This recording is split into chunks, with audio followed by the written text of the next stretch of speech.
Bismillahirrahmanirrahim. And quote for the day is, and we will surely test you with something of fear, hunger, and a loss of wealth and lives and fruits, but give good tidings to the patients.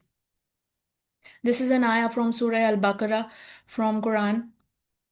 The topic for today's presentation is tetanus. I am Dr. Ayesha Amin, PGR of FCPS Community Medicine at Institute of Public Health, and I will be presenting this under the kind supervision of my supervisor and teacher, Professor Dr. Saira Afzal, who is the Dean of IPH Lahore. The learning outlines for today's presentation is Introduction, Epidemiological Triad of Tetanus, Chain of Transmission, Clinical Sign and Symptoms, Management and Prevention of Tetanus, Epidemiology, Recent Updates in Tetanus, and Multiple Choice Questions. Learning outcome. By the end of this presentations, the participant would be able to describe about tetanus, its epidemiological triad, chain of transmission, clinical stages along with the levels of prevention, and to be able to answer the multiple choice questions. Introduction. So tetanus is usually a fatal disease which is caused by Clostridium tetani, a gram-positive spore-forming anaerobic bacterium. The spores are widely distributed in soil, dust, and animal feces.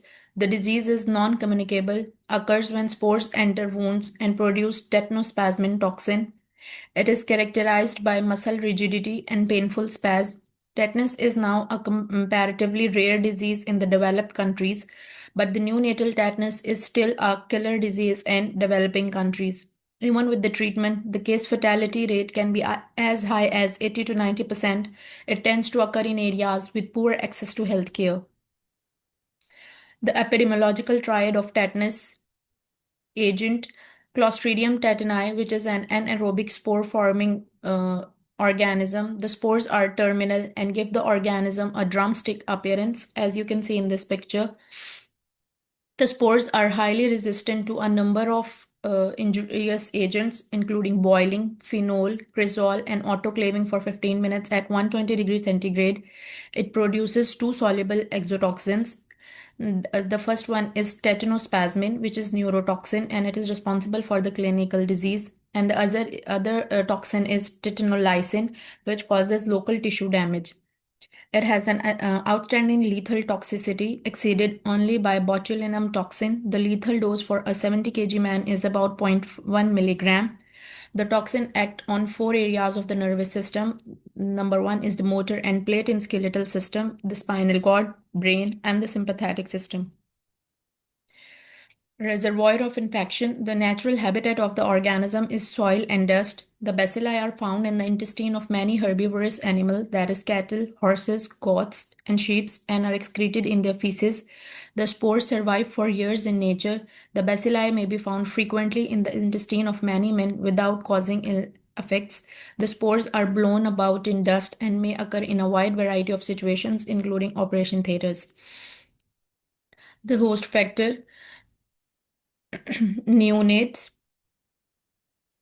elderly, low booster uptake, decrease antibody levels, health status, chronic illness causing poor wound healing, especially in diabetes and malnourished children and persons, immunocompromised stage, that is, patients with HIV and patient on cancer therapies, behavior and occupational exposure, agricultural workers, gardeners, construction workers, intravenous drug abusers share contaminated needles, which increases the risk for wounds.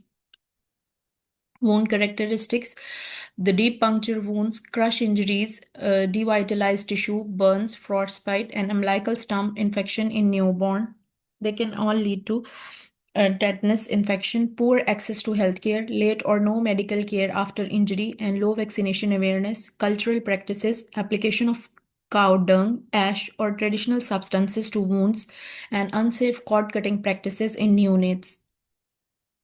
The environmental and social factors, the contaminated soil and dust, Clostridium tetani spores are widely present in soil, dust, and animal feces. Rural agricultural areas have high spore climate. Warm, humid climate have favor spore survival. Higher incidence in tropical and subtropical region. Poor sanitation and hygiene, lack of clean water and sanitation facilities increases the risk of contaminated wounds.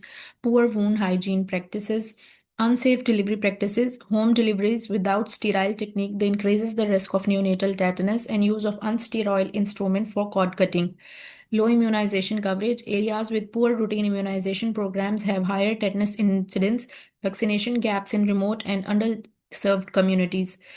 Occupational and community factors, farming, construction, animal handling, they all increase the risk and exposure to contaminated environment, and living near farm or livestock increases the spore contact.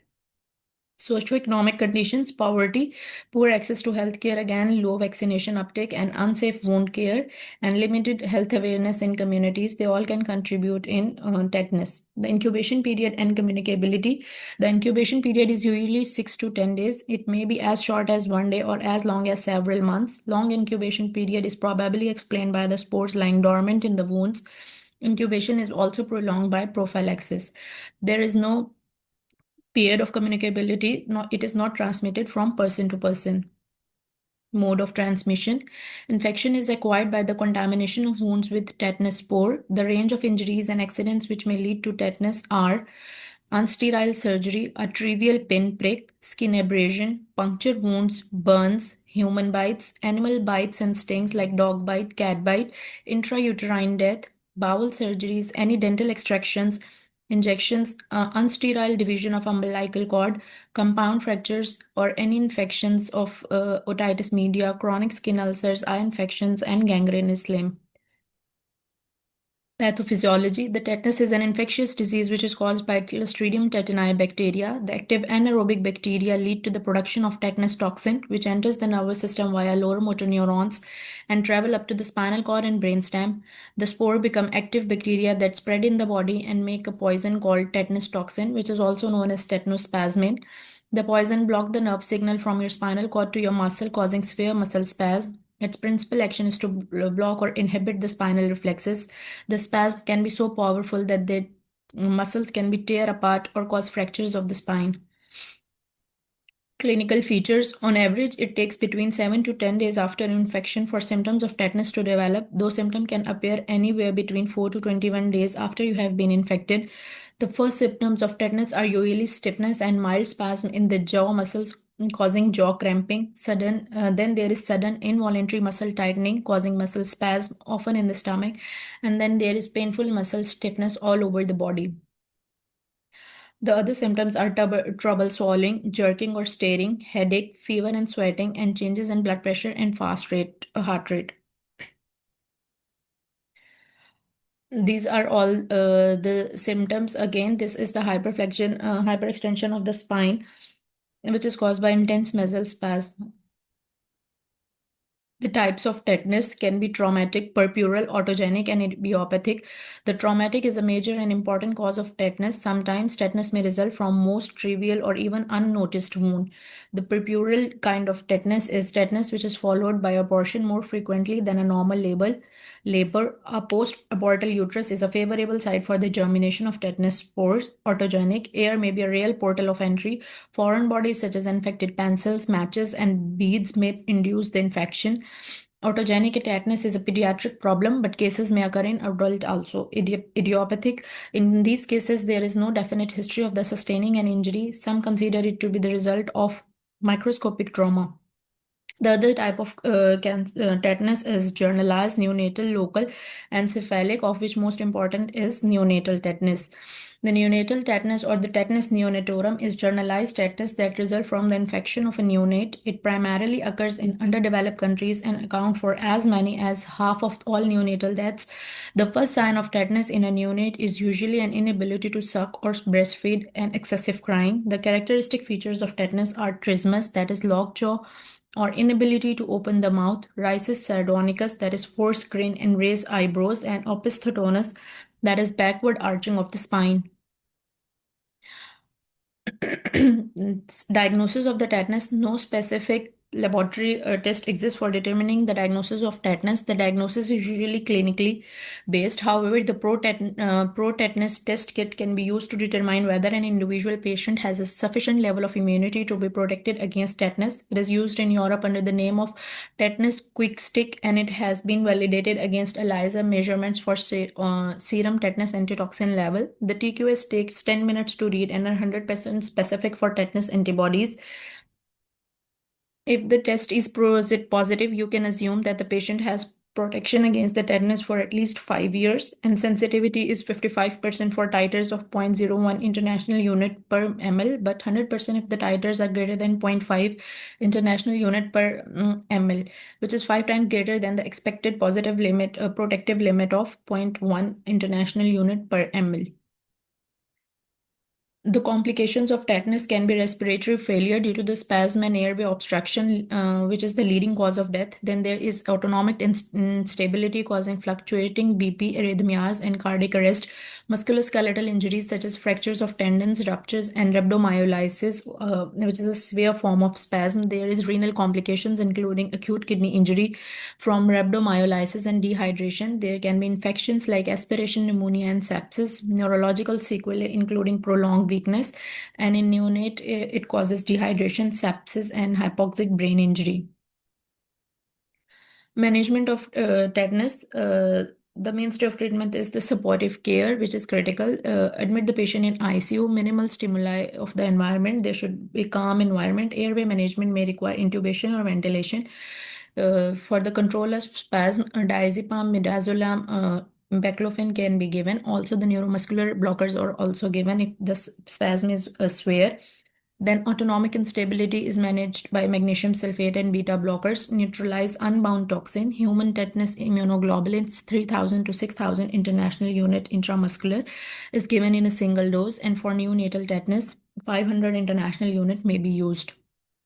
Then if there is any bacterial for the eradication of the bacterial infection, metronidazole intravenous route is preferred for this, and penicillin G is an other alternative which can be used for treating the infection. Wound care, the surgical debridement of the necrotic tissue is essential, removing anaerobic environment to stop toxin production. And then there is active immunization, tetanus toxoid vaccine, which are of different kinds. We will see later. They should begin or continue schedule even after tetanus because the disease does not produce immunity. Coming to the prevention of tetanus, the primordial prevention is around the improving sanitation and hygiene, promote clean childbirth practices, safe waste disposal, and reduce environmental contamination with animal or human feces. The primary prevention, which focuses on health promotion and specific protection. So the tetanus germ can enter the skin through something as small as a pinprick, but they prefer deep wounds. Clean any wound you get with the soap and water. Use antiseptic. If the wound is deep or dirty, have your doctor check it out. If you haven't had a tetanus booster in more than 5 years, you may need to get another booster. And be sure to give your vaccine record to your healthcare provider. The specific protection is that tetanus is best prevented by active immunization with tetanus toxoid. It stimulates the production of protective antitoxins. The aim should be to vaccinate the entire community and ensure a protective level of antitoxin, approximately 0.01 international unit per ml serum throughout life. All persons, they should be immunized regardless of the age. The tetanus vaccine schedule for children in Pakistan. The tetanus vaccine is a routine part of expanded program of immunization, and the child is immunized for tetanus for the 5 times. The dose is usually administered at 2 months of age, 4 months, 6 months, 18 months of age, and then again when the child is 4 to 6 years of age, and then a booster is also given at 10 years of age. This is the EPI vaccination chart in which you can see that the tetanus vaccination is given at 2 months, 6 months, 2 months, and then 4 months, 6 months, and then again at 18 months. Tetanus vaccination schedule for pregnant female in Pakistan. It is recommended that the pregnant woman they should receive the tetanus toxoid between 27 and 34 weeks of pregnancy. The recommended schedule is that the first Vaccine should first injection should be given during the first pregnancy, then the second injection should be given 1 month after the first dose, the third injection should be given 6 months after the first dose, second dose, and the fourth injection it should be given 1 year after the third dose, and the fifth and the last injection should be given 1 year after the fourth dose. So, for children, again, this is the repetition. The injection is given at 2, 4, and 6 months, and then 18 months, and then it's 4 to 6 years, and then at 10 years. And for adolescent or people, it is given as 11 to 12 years, and for elderly, it should be given at every 10 years. Vaccine preparations. Two vaccine preparations are available for active immunization. There is a combined vaccine which is known as DPT, that is diphtheria, pertussis, and tetanus vaccine. And then there are monovalent vaccine, which is our plain fluid or plain or fluid, for which is normally used, that is a toxoid vaccine. The combined vaccine, the primary course of immunization consists of 3 doses of DPT at a regular interval of 4 to 8 weeks, starting at the 6 weeks of age, followed by a booster at 18 months of age. Then a second booster is given at 5 to 6 years of age, and a third booster is given at 10 years of age. The monovalent vaccine, a primary course of immunization, consists of 2 doses of tetanus toxoid absorbed. The dose is 0.5 ml and it is usually injected in the arm intramuscularly at the interval of 1 to 2 months. The longer the interval between the 2 doses, the better is the immune response. The first booster dose, it should be given a year after the initial 2 doses.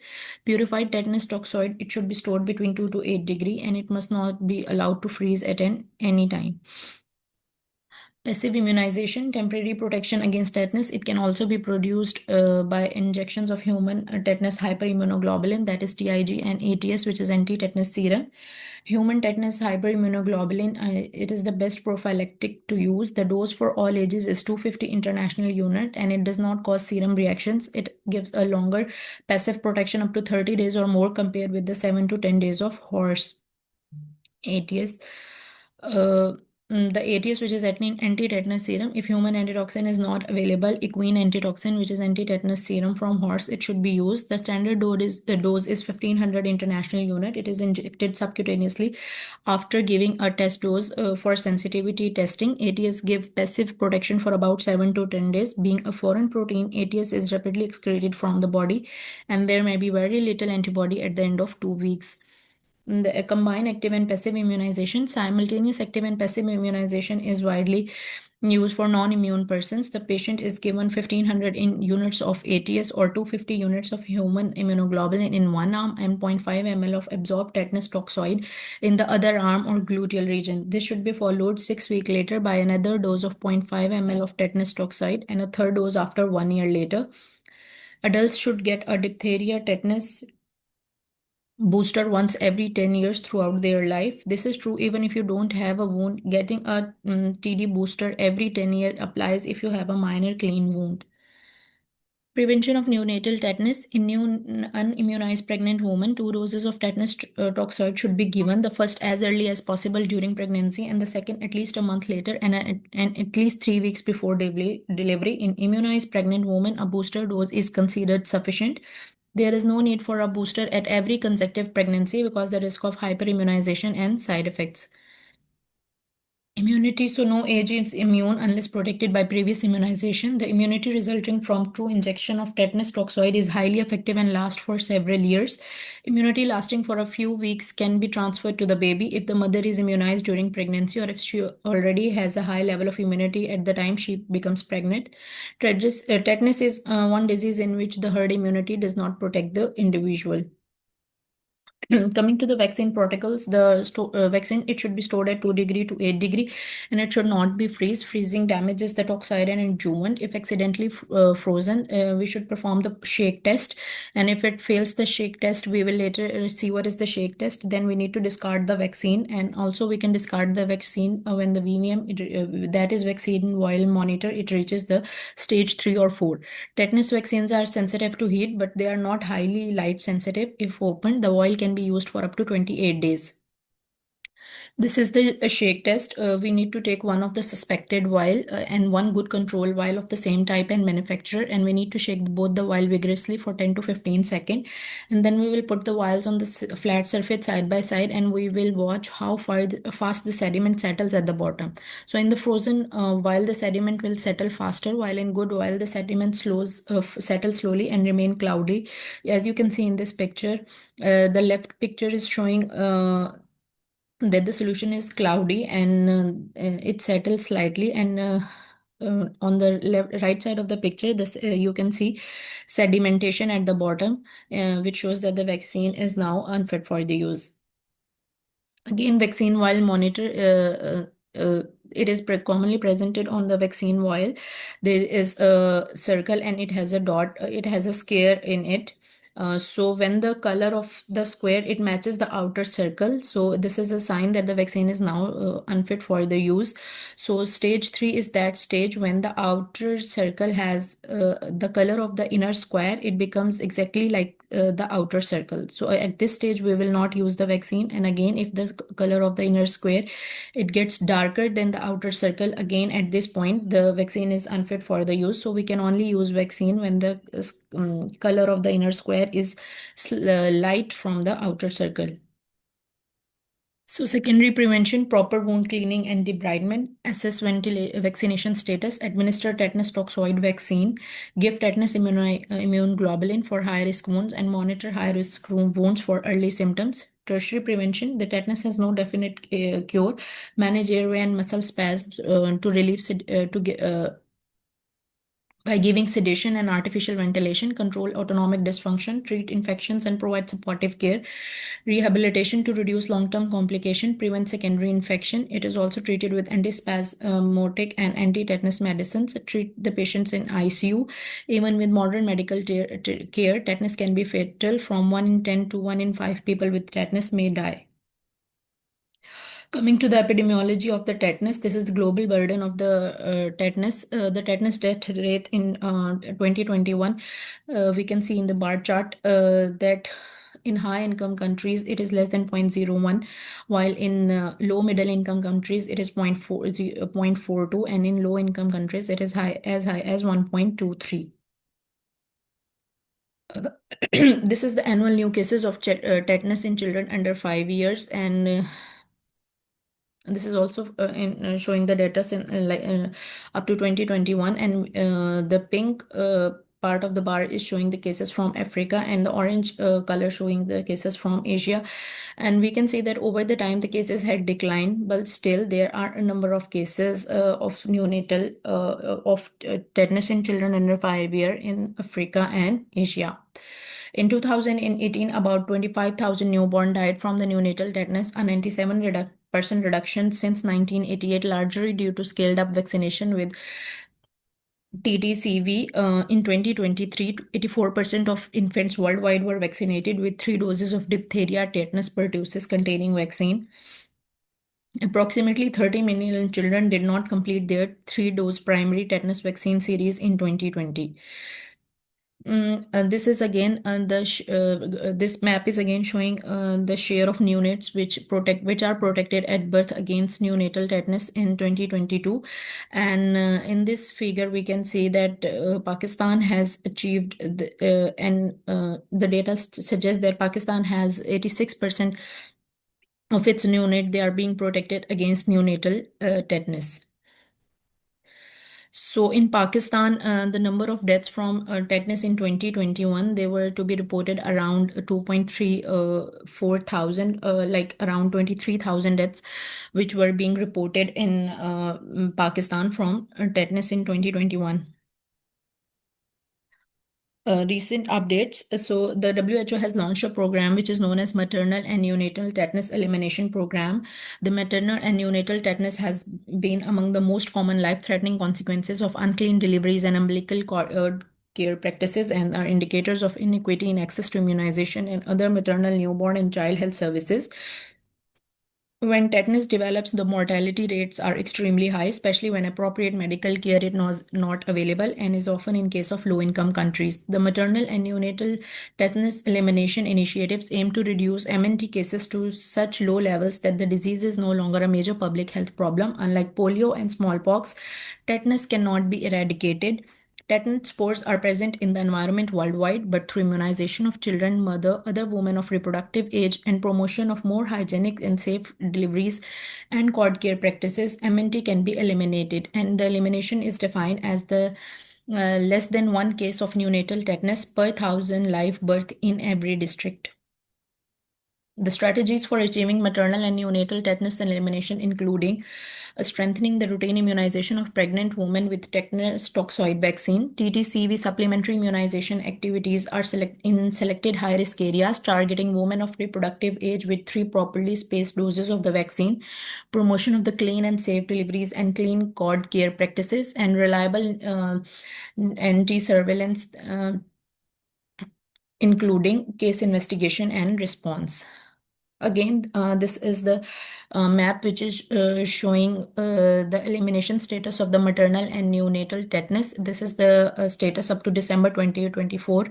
The green areas are the green shaded areas are those which has eliminated the neonatal tetanus from 2000 to December 2024, and the red are the areas which have probably failed to eliminate the maternal neonatal tetanus. And unfortunately, Pakistan is in this area. Coming to the multiple choice questions.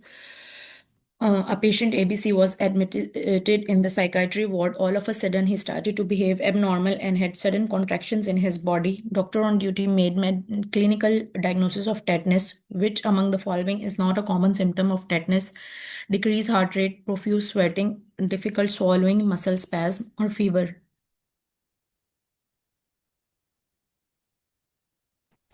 A.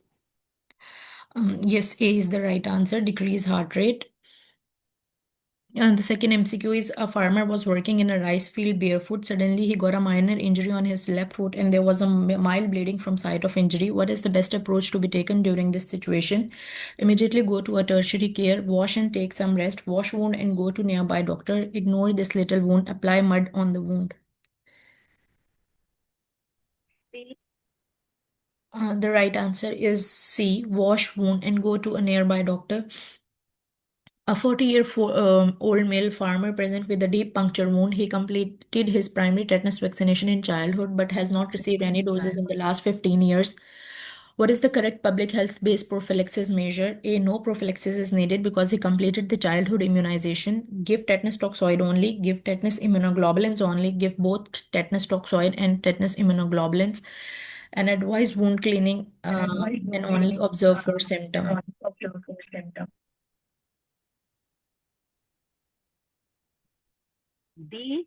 Yes, the right answer is D. Give both tetanus toxoid and tetanus immunoglobulins. The fourth MCQ is: the pro-tetanus test kit has been used to determine whether an individual patient has a sufficient level of immunity to be protected against tetanus. That kit is called as TQS and is used mainly in the developed countries. Regarding tetanus quick test, which is option is correct. It takes 1 hour to interpret. If the test is positive, the patient has contracted tetanus. They are 100% specific for tetanus antibodies. They are 80% sensitive for the titers of 0.01 international unit per ml. 100% sensitive if titers are less than 0.5 international unit per ml.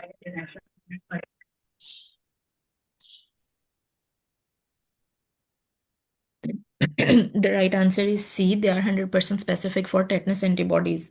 A person after falling from the tree got an injury on uh, a big toe. It is at great risk of getting tetanus, an acute disease induced by an exotoxin of the Clostridium tetani. Tetanus is best prevented by the active immunization. Which immunization drugs belong? This immunization drugs belongs to which group? A. Live attenuated vaccine. B. Heat killed vaccine. C. Formalin killed vaccine. D. Toxoid vaccine. E. Messenger RNA. D. Yes, D is the right answer. It is a toxoid vaccine. And the sixth MCQ is tetanus is a very dangerous infection which is caused by the Clostridium tetani. Very rarely a person can get exposed to that through an intact skin. One exposed to the infection, a person can develop this disease in as little as following days. First day, 4 days, 6 days, 8 days, and 10 days. A. Yes, a person can get tetanus once exposed to as short as a period of 1 day. Question number 7. A child was born to an unimmunized woman who had developed neonatal tetanus and dies within a week after the birth. The woman was immunized later on. Which among the following is recommended for her subsequently pregnancies to be prevented from tetanus? Two-dose vaccine before delivery, tetanus toxoid before last 30 days of delivery. No vaccine is required at all. Booster should be given once. Vaccine just after delivery. D. Yes, D is the right answer. The booster should be given once. 8. A newborn was brought to pediatric emergency of Mayo Hospital having difficulty breathing and muscle spasm. He was admitted in the hospital with the clinical diagnosis of tetanus neonatorum, and doctor decided to give him mechanical ventilation support system. Diagnosed as neonatal tetanus. What is the first sign of the disease in the newborn? A is forced grin, raised eyebrows, decreased cry because of tense muscle, inability to suck breast milk, locked jaws. A. The right answer is D. There is an ability to suck breast milk. The ninth MCQ is a cold chain is a set of rules of procedure that ensure that the proper storage and disruption of vaccine to the service from national to local level. An unbroken cold chain is an uninterrupted series of refrigerated production, storage, and distribution activities. For tetanus toxoid, the appropriate temperature should be 2 to 8 degree, 2 to 8 degree Fahrenheit, 8 to 10 degrees centigrade. Freezing is ideal, no cold chain required. A. Yes, 2 to 8 degrees centigrade is the right answer. The last MCQ is a health facility reports that despite routine tetanus immunization in pregnancy, neonatal tetanus continue to appear in the catchment area. Which factor is most important to assess first from a public health perspective? A. Staff compliance with neonatal resuscitation guidelines, available of anti-tetanus immunoglobulins in the facility, proportion of clean deliveries conducted by trained birth attendants, number of pregnant women receiving tetanus toxoid boosters at 36 weeks, and frequency of home visit conducted by community nutrition workers. C. The right answer is C, proportion of clean deliveries conducted by trained birth attendants. This is the key to MCQs. This is the channel of Institute of Public Health where this presentation in the recorded form will be uploaded. And thank you. Thank you so much. It was a wonderful presentation and it was very informative. Thank you, Dr. Amna.